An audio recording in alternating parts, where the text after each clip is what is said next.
Wheat harvest underway. Months of very little to no rain took a toll on the crop, and now that it's falling, it's causing even more headaches. Samantha Boring joins us live near K96 in Hillside.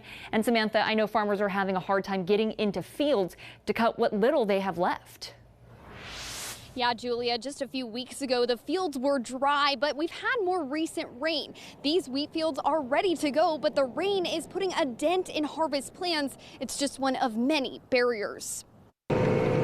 Wheat harvest is here. This year's harvest has been anything but easy. Sedgwick County farmer Kent Winter says his bushels per acre are low this year. The drought hurting some of his fields to where they won't even cut those. With the cost of machinery and diesel and fuel and so forth, it just doesn't pay to harvest something like that.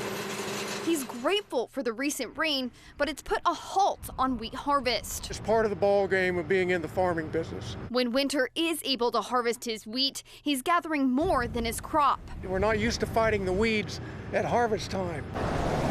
These obstacles are hitting all lines of agriculture. Farmers Co-op in Cheney is seeing about 10 to 25 bushels per acre. Normally, farmers get about 40 to 45. It's definitely going to have a huge impact on both the co-op financially and our producers financially.